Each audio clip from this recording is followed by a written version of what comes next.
Assalamualaikum warahmatullahi wabarakatuh. Perkenalkan, nama saya Khalifatus Sa'diyah, NIM E2019-3175. Saya dari UINHAS Jember, yaitu Prodi Akuntansi Syariah. Nah, di sini saya akan menjelaskan tentang apa itu wirausaha sosial, organisasi non-profit, dan organisasi nirlaba. Nah, untuk yang pertama, saya akan menjelaskan tentang pengertiannya dulu. Nah, jadi organisasi sosial yaitu perkumpulan sosial yang dibentuk oleh masyarakat. Nah, baik yang berbadan hukum maupun yang tidak berbadan hukum. Dan fungsinya itu sebagai sarana partisipasi masyarakat dalam pembangunan bangsa dan negara. Selanjutnya tentang wirausaha sosial. Nah, di sini ada 5 karakter wirausaha sosial. Yang pertama yaitu lahir dari sebuah misi untuk memecahkan masalah sosial dan memberikan dampak sosial. Contohnya, penyandang disabilitas, anak jalanan, orang dengan HIV. Yang kedua, adanya aktivitas pemberdayaan kepada penerima manfaat. Yang ketiga, beroperasi sesuai prinsip dan etika bisnis. Yang keempat, reinvestasi pada misi sosial, yaitu reinvestasi mayoritas laba atau surplus organisasi untuk perlunasan dampak sosialnya. Yang kelima, berorientasi berkelanjutan. Untuk yang selanjutnya yaitu tentang tipe wirausaha sosial. Nah, yang pertama di sini ada bisnis sosial berbasis komunitas. Jadi, kewirausahaan berbasis komunitas ini yaitu merupakan salah satu model kewirausahaan sosial yang mempunyai karakteristik komersial yang tujuannya yaitu untuk memecahkan suatu masalah sosial, yang mana serta juga tata kelola yang partisipatif. Nah, contohnya yaitu seperti koperasi masyarakat tunanetra. Dan yang kedua yaitu bisnis sosial nirlaba. Contohnya seperti kampanye ramah lingkungan. Yang ketiga, bisnis sosial gabungan. Nah, di sini usaha pengandalian pertama dan kedua itu sama-sama saling terkait atau saling terpadu. Contohnya yaitu seperti Yayasan Cinta Anak Bangsa. Yang keempat, bisnis sosial berorientasi laba. Nah, di sini berorientasi pada pembangunan, pertumbuhan, dan kelancaran operasional. Contohnya yaitu seperti PT Kampung Kearifan Indonesia. Untuk yang selanjutnya yaitu tentang organisasi sosial. Nah, di sini ada beberapa unsur-unsur organisasi sosial. Yang pertama yaitu kumpulan individu. Nah, di sini yang dinamakan dengan kumpulan individu yaitu suatu anggota dari setiap organisasi sosial dari berbagai penjuru inilah yang disebut dengan kumpulan individu yang menjadi unsur utama. Nah, karena tidak ada organisasi jika tidak ada sebuah anggota. Yang kedua yaitu interaksi sosial.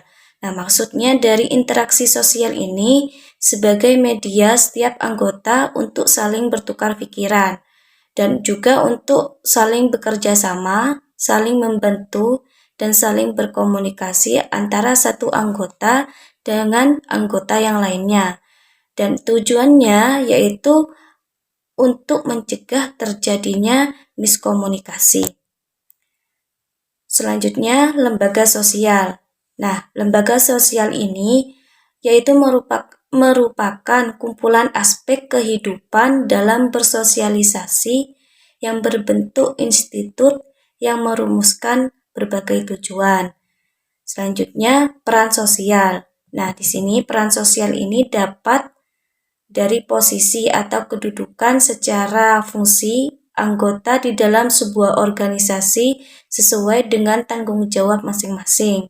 Selanjutnya, kelas sosial. Nah, unsur ini yaitu dibedakan dari kedudukannya atau tingkat anggota yang ada di lingkungan masyarakat.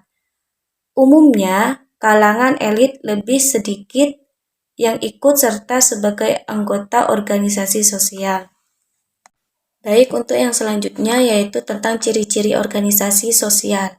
Nah, di sini ada beberapa ciri-ciri organisasi sosial. Yang pertama yaitu adanya formalitas yang menunjuk kepada adanya perumusan tertulis daripada peraturan-peraturan dan ketetapan. Dan yang kedua, hierarki menunjuk pada adanya suatu pola kekuasaan dan wewenang yang berbentuk piramida. Yang ketiga, dengan besarnya dan kompleksnya memiliki banyak anggota sehingga hubungan sosial antar anggota itu tidak langsung atau tidak impersonal. Dan yang keempat, rumusan batas-batas operasionalnya itu jelas. Dan yang kelima, memiliki identitas yang jelas. Dan yang keenam, keanggotaannya sangat formal dan status dan peran. Di sini ada beberapa contoh organisasi sosial. Yang pertama yaitu negara, yang kedua partai politik, yang ketiga organisasi kemasyarakatan. Untuk yang selanjutnya yaitu tentang organisasi non-profit. Nah, di sini menurut PSAK nomor 45, pengertian dari organisasi non-profit yaitu organisasi yang memperoleh sumber daya yang berasal dari sumbangan dari pihak anggota. Dan ciri-cirinya di sini yaitu organisasinya tidak mencari keuntungan dan juga memiliki pertimbangan dalam hal pembebanan pajak dan hanya cenderung berorientasi pada pelayanan. Dan juga terdapat banyak kendala yang terjadi pada tujuan dan strategi organisasi. Juga tidak banyak mengharapkan keuntungan dari klien yang bermitra kerja dalam mendapatkan bantuan dana. Juga didominasi oleh profesional dan politik sangat berpengaruh dalam memainkan peranan organisasi. Berikut contoh organisasi nirlaba. Yang pertama yaitu yayasan.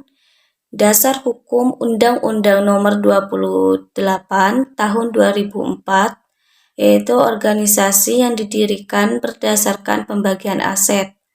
Dan yang kedua, lembaga gabungan atau asosiasi. Nah, ini memiliki tujuan yang sama. Yang ketiga, institut adalah suatu organisasi yang bergerak di bidang pendidikan dan juga di bidang sosial, budaya, dan humaniora. Nah, organisasi ini itu memiliki tujuan yang sama dalam mencapai suatu tujuan tertentu. Nah, jadi di sini dapat disimpulkan bahwa yang dinamakan dengan kewirausahaan sosial yaitu tentang bagaimana menerapkan pendekatan yang praktif, inovatif, dan berkelanjutan untuk memberikan dampak yang positif pada masyarakat. Nah, khususnya kepada masyarakat kelas ekonomi bawah yang terpinggirkan. Kesimpulan, organisasi sosial yaitu suatu perkumpulan sosial yang dapat mereka capai sendiri dan bagi para anggota pada khususnya dan bagi masyarakat pada umumnya. Nah, sehingga organisasi sosial tersebut bisa sangat berguna bagi masyarakat sosial. Dan kesimpulan bagi organisasi nirlaba yaitu suatu organisasi yang bersasaran pokok untuk mendukung suatu isu atau perihal di dalam menarik perhatian publik dan untuk suatu tujuan yang tidak komersial. Nah, dan tanpa ada perhatian terhadap hal-hal yang bersifat mencari laba.